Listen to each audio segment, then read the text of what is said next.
সূরা ইব্রাহিম।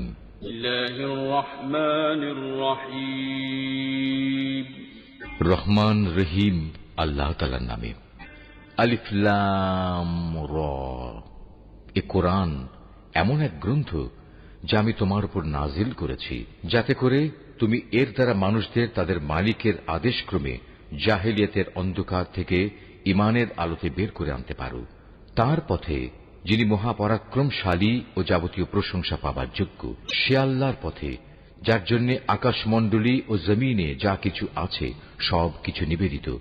যারা এ সত্ত্বেও আল্লাহকে অস্বীকার করে তাদের জন্য কঠিন শাস্তি রয়েছে।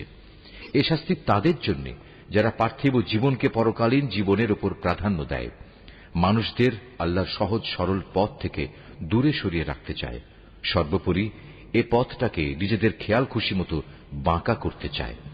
এরাই হচ্ছে সেসব লোক যারা মারাত্মক গুমরাহিতে নিমজ্জিত রয়েছে। আমি কোন নবী এমন পাঠাইনি যে নবী তার জাতির মাতৃভাষায় আমার বাণী তাদের কাছে পৌঁছায়নি, যাতে করে সে তাদের কাছে আমার আয়াত পরিষ্কার করে বুঝিয়ে বলতে পারে। অতঃপর আল্লাহ তাআলা যাকে চান তাকে গোমরা করেন, আবার যাকে তিনি চান তাকে সঠিক পথে পরিচালিত করেন। তিনি মহাপরাক্রমশালী ও মহাকুশলী। আমি মূসাকে অবশ্যই আমার নিদর্শনসমূহ দিয়ে তার জাতির কাছে পাঠিয়েছি। আমি আদেশ দিয়েছিলাম, তুমি বের করে নিয়ে এসো তোমার জাতিকে জাহেলিয়াতের অন্ধকার থেকে ঈমানের আলোতে, এবং তুমি তাদের আল্লাহর অনুগ্রহের বিশেষ দিনগুলোর কথা স্মরণ করাও। যারা একান্ত ধৈর্যশীল ও পরম কৃতজ্ঞতাপরায়ণ, তাদের জন্য এ ঘটনার মাঝে অনেক নিদর্শন রয়েছে। মূসা যখন তার জাতিকে বলেছিল, তোমরা তোমাদের উপর আল্লাহ তাআলার নিয়ামতসমূহের কথা স্মরণ করো, বিশেষ করে যখন তিনি তোমাদের ফেরাউনের সম্প্রদায় থেকে মুক্তি দিলেন, যারা তোমাদের কঠোর শাস্তি দিত, তোমাদের ছেলেদের হত্যা করত, তোমাদের মেয়েদের জীবিত রাখত, তোমাদের মালিকের পক্ষ থেকে তোমাদের জন্য এত বড় ধরনের একটি পরীক্ষা নিহিত ছিল।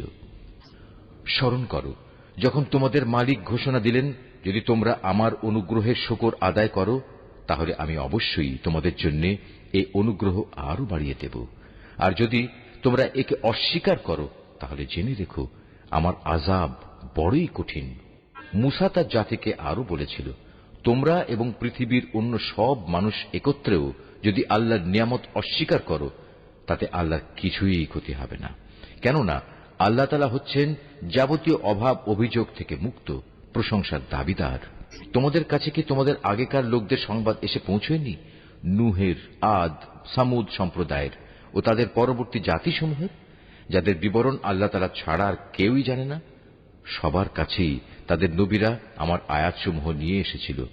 অতঃপর তারা তাদের নিজেদের হাত তাদের মুখে রেখে কথা বলতে তাদের বাধা দিত এবং বলতো, যা কিছু পয়গাম নিয়ে তুমি আমাদের কাছে প্রেরিত হয়েছ তা আমরা স্পষ্টত অস্বীকার করি।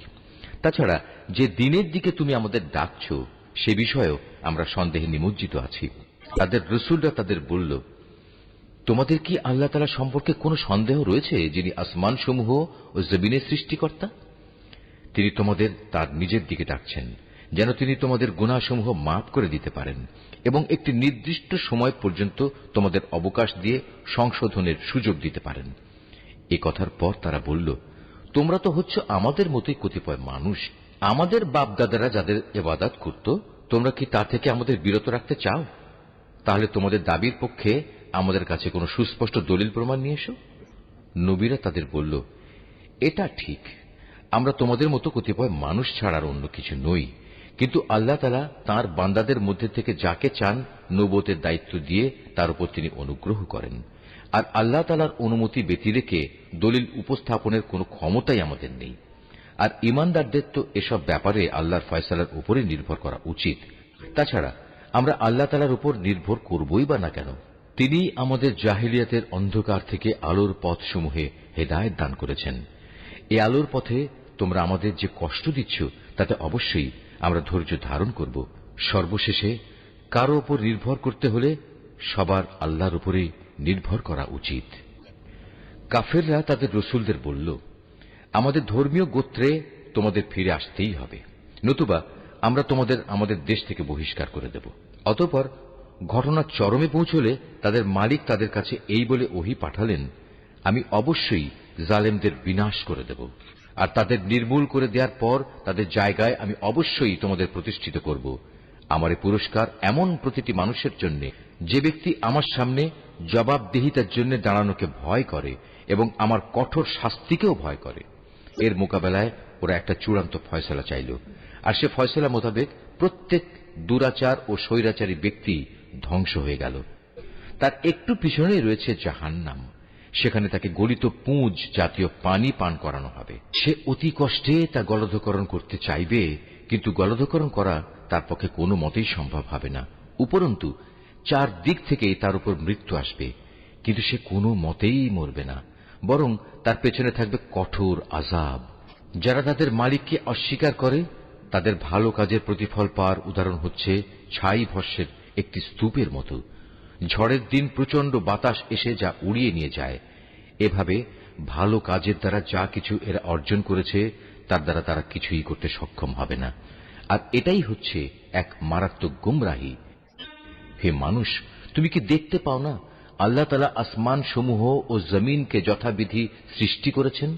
তোমরা যদি এর উপর না চলো তাহলে তিনি ইচ্ছা করলে এই জমিন থেকে তোমাদের অস্তিত্ব বিলুপ্ত করে নতুন কোন সৃষ্টি তোমাদের জায়গায় আনয়ন করতে পারেন। আর এটা বিপুল ক্ষমতাবান আল্লাহর কাছে মোটেই কঠিন কিছু নয়। মহাবিচারের দিন তারা সবাই আল্লাহর সামনে উপস্থিত হবে। যারা দুনিয়ায় দুর্বল ছিল তারা তাদের উদ্দেশ্য করে যারা অহংকার করত বলবে, দুনিয়ায় আমরা তো তোমাদের অনুসারেই ছিলাম, আজ কি তোমরা আল্লাহর আযাব থেকে সামান্য কিছু হলেও আমাদের জন্য কম করতে পারবে? তারা বলবে, আল্লাহ তাআলা যদি আমাদের আজ নাজাতের কোনো পথ দেখিয়ে দিতেন তাহলে আমরা তোমাদেরও তা দেখিয়ে দিতাম। মূলত আজ আমরা ধৈর্য ধরি কিংবা ধৈর্যহারা হই, উভয়টাই আমাদের জন্য সমান কথা। আল্লাহর আযাব থেকে আজ আমাদের কোনোই নিষ্কৃতি নেই। যখন বিচার ফয়সালা হয়ে যাবে তখন শয়তান জাহান্নামীদের বলবে, আল্লাহ তাআলা তোমাদের সাথে যে ওয়াদা করেছেন তা ছিল সত্য ওয়াদা। আমিও তোমাদের সাথে একটি ওয়াদা করেছিলাম, কিন্তু আমি তোমাদের সাথে ওয়াদার বরখেলাপ করেছি। আসলে তোমাদের উপর আমার তো কোনো আধিপত্য ছিল না, আমি তো শুধু এটুকুই করেছি, তোমাদের আমার দিকে ডেকেছি, অতঃপর আমার ডাকে তোমরা সাড়া দিয়েছ। তাই আজ আমার প্রতি তোমরা কোন রকম দোষারোপ করো না, বরং তোমরা তোমাদের নিজেদের উপরে দোষারোপ করো। আজ আমি যেমন তোমাদের উদ্ধারে কোন রকম সাহায্য করতে পারবো না, তেমনি তোমরাও আমার উদ্ধারে কোনো সাহায্য করতে পারবে না। তোমরা যে আগে আমাকে আল্লাহর শরীক বানিয়েছ আমি তাও আজ অস্বীকার করছি। এমন সময় আল্লাহর ঘোষণা আসবে, অবশ্যই জালেমদের জন্য রয়েছে কঠিন আযাব। অপরদিকে যারা আল্লাহ তাআলার উপর ঈমান আনে এবং সে অনুযায়ী নেক কাজ করে তাদের এমন এক জান্নাতে প্রবেশ করানো হবে যার পাদদেশে প্রবাহিত হবে রং বেরঙের ঝর্ণাধারা। সেখানে তারা তাদের মালিকের অনুমতিক্রমে অনন্তকাল অবস্থান করবে। সেখানে চারিদিক থেকে সালাম সালাম বলে তাদের অভিবাদন হবে। তুমি কি লক্ষ্য করনি আল্লাহ তাআলা কালেমায়ে তাইয়্যিবার কি সুন্দর উপমা পেশ করেছেন? এই কালেমা যেন একটি উৎকৃষ্ট জাতের গাছ, যার মূল জমিনে সুদৃঢ়, যার শাখা প্রশাখা আসমানে বিস্তৃত। সেটি প্রতি মৌসুমে তার মালিকের আদেশে ফল দান করে। আল্লাহ তাআলা মানুষদের জন্য এভাবেই উপমা পেশ করেন, যাতে করে তারা এসব উপমা থেকে শিক্ষা গ্রহণ করতে পারে। আবার খারাপ কালেমার তুলনা হচ্ছে একটি নিকৃষ্ট বৃক্ষের মতো, যাকে জমিনের উপরিভাগ থেকেই মূলোৎপাটন করে ফেলা হয়েছে। এর কোন রকম স্থায়িত্বও নেই। আল্লাহ তাআলা ঈমানদারদের তার শাশ্বত কালেমা দ্বারা মজবুত রাখেন।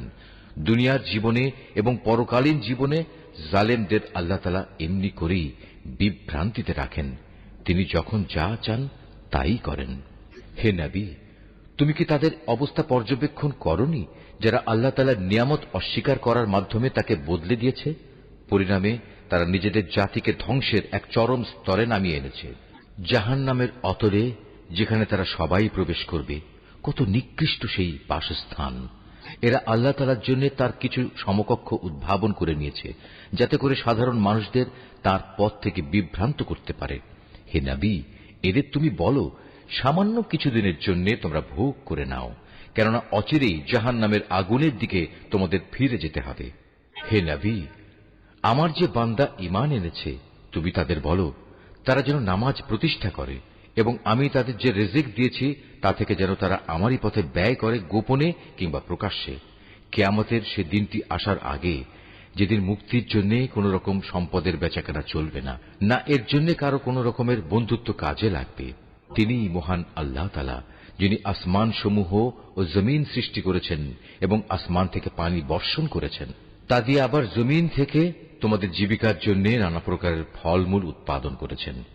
তিনি যাবতীয় জলযানকে তোমাদের অধীন করেছেন, যেন তাঁরই ইচ্ছা অনুযায়ী তা সমুদ্রে বিচরণ করে বেড়ায়, এবং এ কাজের জন্য তিনি নদী নালাকেও তোমাদের অধীন করে দিয়েছেন।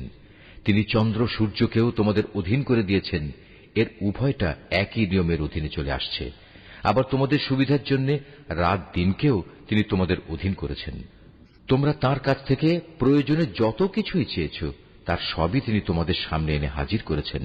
এবং তোমরা যদি সত্যি সত্যি তার সব নিয়ামত গণনা করতে চাও, তাহলে কখনোই তা গণনা করে শেষ করতে পারবে না।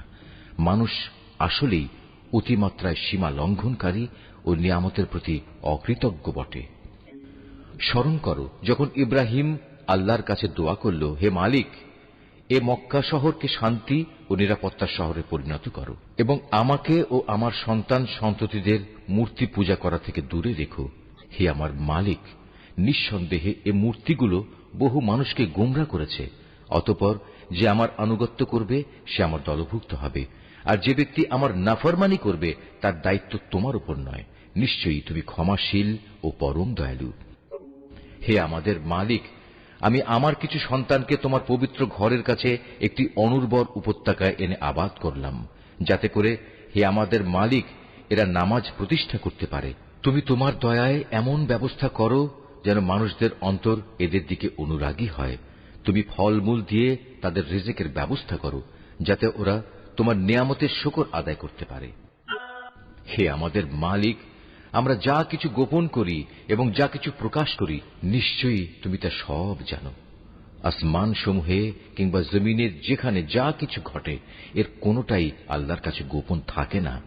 সব প্রশংসা আল্লাহ তাআলার জন্য, যিনি আমাকে আমার এ বৃদ্ধ বয়সে ইসমাইল ও ইসহাক তুল্য দুটো নেক সন্তান দান করেছেন। অবশ্যই আমার মালিক তার বান্দাদের দোয়া শোনেন।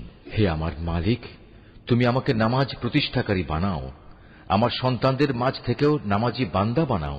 হে আমাদের মালিক, আমার দোয়া তুমি কবুল করো।